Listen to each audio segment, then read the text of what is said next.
Hello friends, welcome to my channel. दोस्तों, आज हम जा रहे हैं राजाजी टाइगर रिजर्व की सफारी के लिए। राजाजी नेशनल पार्क 1983 में बना था। ये कड़कनाथ मुर्गे जी है जो हमारे जंगली रिजॉर्ट में आ चुके हैं। तो मैं आपको बता रहा था, राजाजी नेशनल पार्क जो है, सी राजगोपालाचारी जो हमारे भारत के पहले गवर्नर जनरल थे, उनके नाम पे राजाजी नेशनल पार्क बनाया है। हरिद्वार और ऋषिकेश के नज़दीक है और उसके अंदर बना और जंगल के अंदर बना है हमारा जंगली रिजॉर्ट। तो अभी मैं आपको सफारी के लिए लेके चल रहा हूँ। इसके पहले के कई व्लॉग्स में मैंने बताया कि हम कड़कनाथ मुर्गा पालने वाले हैं अपने जंगली रिजॉर्ट में। हमने कड़कनाथ मुर्गे ला दिए हैं। पीछे आपको दिख रहे हैं कड़कनाथ मुर्गे। इन्होंने अपना इंट्रोडक्शन भी दिया। तो ये मुर्गे जो होते हैं, इनके बारे में आप गूगल में सर्च कर लेना। इनको पूरा चलती फिरती मेडिसिन बोला जाता है। इनकी आंखें भी काली होती हैं, ब्लड भी ऑलमोस्ट काला होता है। कई वीडियोस में आपने देखा होगा कि अंडे काले होते हैं। अंडे काले नहीं होते, अंडे ब्राउन कलर के होते हैं। काफ़ी महंगा अंडा होता है इसका, करीब 70 रुपये का एक अंडा मिलता है। मुर्गे के 1000 रुपीज़ केजी के आसपास ये मुर्गा का मीट मिलता है। हमारे यहाँ जंगली रिजॉर्ट में आएंगे तो आपको एक ऑप्शन है कि आप कड़कनाथ मुर्गा खा सकते हैं। ऑप्शनल है, मैनेजर से बात करके पेमेंट करके आप ले सकते हैं। तो मैं भी आपको राजाजी नेशनल पार्क की सफारी के लिए लेके चलूँगा। लेकिन सफारी करने के लिए एक बहुत इंपॉर्टेंट चीज़ होती है कि अगर आप जंगल के अंदर रुक के ही सफारी करने जाएंगे तो वो ट्रू वाइल्ड लाइफ एक्सपीरियंस होता है। अगर आप ढिकाला से परिचित होंगे जिम कॉर्बेट में, तो ढिकाला जंगल के अंदर बना हुआ है। और जो वाइल्ड लाइफ लवर्स हैं, ऐसा कोई भी शायद ही हो जो कि ढिकाला ना गया। ढिकाले जैसी फील अगर आपको लेनी है तो राजाजी नेशनल पार्क में जंगली रिजॉर्ट है। सुबह आप उठेंगे, करीब 450 स्पीशीज ऑफ बर्ड्स हैं यहाँ पे। आपको रिजॉर्ट में ही चिड़ियों की चहचहाट दिख रही होगी। अगर आप बर्डिंग लवर हैं तो आप शायद बर्ड्स को पहचान भी लेंगे। लेपर्ड की बात करूं, कल दोपहर को हमारे रिजॉर्ट के पास में लेपर्ड था। शाम को हम वॉक पे गए थे तो आवाज़ आ रही थी, देख तो नहीं पाए, आवाज़ एकदम नज़दीक से आ रही थी। लेकिन वाइल्ड लाइफ एनिमल से किसी भी टूरिस्ट को कोई प्रॉब्लम नहीं होती है, क्योंकि ढिकाला में भी अगर आप जानते हैं कि चारों तरफ टाइगर वगैरह घूम रहे होते हैं, लेकिन वहाँ कोई इशू नहीं होता। तो यहाँ लाइटें इतनी जलती हैं कि लेपर्ड ऊपर से देख रहा होता है। सामने आप जितने पहाड़ देख रहे हैं, इस पर लेपर्ड आपको देख रहा होगा, लेकिन आएगा नहीं। बार्किंग डियर ये सब सुबह आपको घूमते नजर आ जाएंगे रिजॉर्ट में, अगर आप सुबह उठते हैं। अब तो एक नया अट्रैक्शन है ये कड़कनाथ मुर्गे, जो बीच बीच में आपको आवाज़ सुनाई दे रही है। दोस्तों, ये गुलाब के फूल के पीछे आपको जो पहाड़ ये कड़कनाथ बहुत डिस्टर्ब कर रहा है। तो ये जो गुलाब के फूल के पीछे पहाड़ दिख रहा है, ये मणिकूट पर्वत है और ये राजाजी नेशनल पार्क है। एग्जैक्टली हम राजाजी नेशनल पार्क में नहीं है, लेकिन हम सिर्फ 700 मीटर दूर हैं। तो लेकिन जब सफारी करनी होती है तो हमारे सबसे नज़दीक का जो गेट है वो है चिल्ला गेट।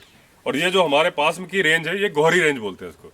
तो पहले हम जंगल से निकल के बाहर नहर वाली रोड पे आएंगे और फिर चिल्ला गेट से अंदर घुसेंगे। तो अगर आप जंगली रिजॉर्ट टू रिजॉर्ट सफारी करते हो तो सफारी आपकी डबल हो जाती है। चिल्ला गेट से जो सफारी होती है वो होती है 32 किलोमीटर्स की। और राजाजी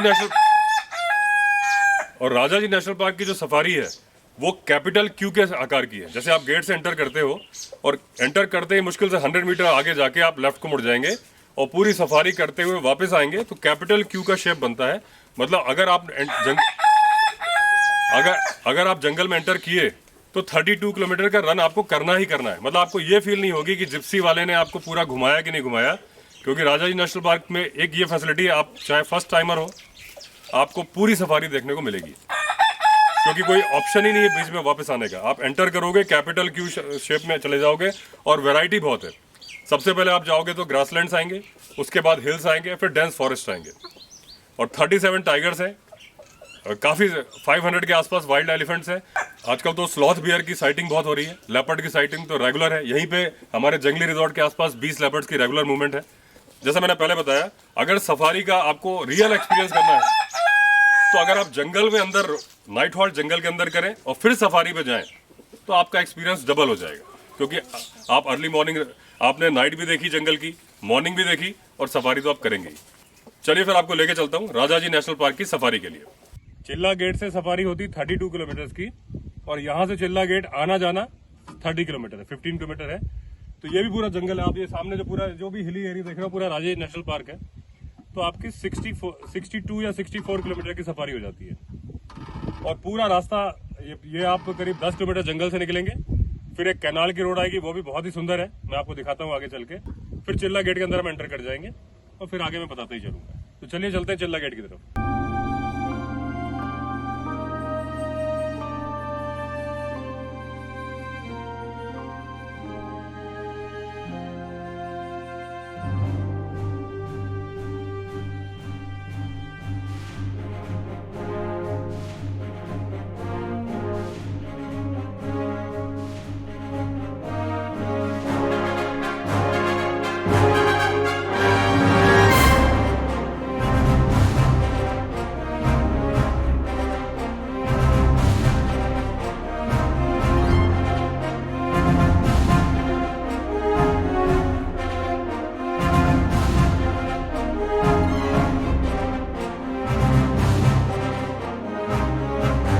दोस्तों ये हम आ गए राजा जी टाइगर रिजर्व के सफारी गेट पे, पीछे है वो दिख रहा है गेट आपको। और ये बुकिंग काउंटर है, आप देख रहे हो बुकिंग काउंटर है। यहाँ से आपको रिसीट कटवानी होती है। और ये भाई साहब बैठे हुए हैं, भाई साहब का नाम क्या है? अरविंद कुमार। अरविंद जी बैठे हुए हैं। तो ये क्या सिस्टम है, बुकिंग का क्या सिस्टम है? अच्छा, तो क्या एक गाड़ी में कितने लोग अलाउड है? 5 से 6 लोग बैठते हैं गाड़ी में। अच्छा, 5-6 लोग। हाँ जी। और ये कितने किलोमीटर की सफारी है? ये 36 किलोमीटर की सफारी होती है सर। अच्छा, तो 2.5 ये घंटे लगते हैं। 2.5 घंटे लगते हैं। और सफारी के मॉर्निंग सफारी क्या टाइम पे होती है? मॉर्निंग उसमें 7 से 10 बजे तक है, दिन में 2 से आप एंटर कर सकते हैं 7 से 10 बजे तक हम एंटर कर एंट्री सकते कर सकते हैं आप। हैं। और दिन में? दिन में 2 से 3:30 2 से 3:30। एंट्री टाइम है ये। ठीक है।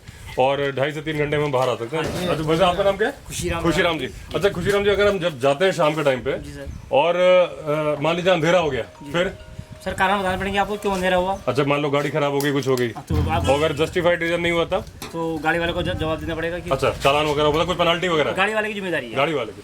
तो दोस्तों 3:30 बजे आप एंटर कर सकते हैं। और जब आप शाम को आते वक्त आपको 2.5 से 3 घंटे में बाहर आना है। अगर कभी गाड़ी खराब हो गई, कुछ रीजन है, क्योंकि अंधेरा होने के पहले आपको बाहर आना होता है। और अगर अंधेरा होने के बाद आप आ रहे हैं तो जस्टिफाइड रीजन होना चाहिए क्यों आप लेट हो गए थे। अदरवाइज गाड़ी वाले का चालान या पेनल्टी वॉटेवर जो होगा, तो ये आपको ध्यान रखना होगा।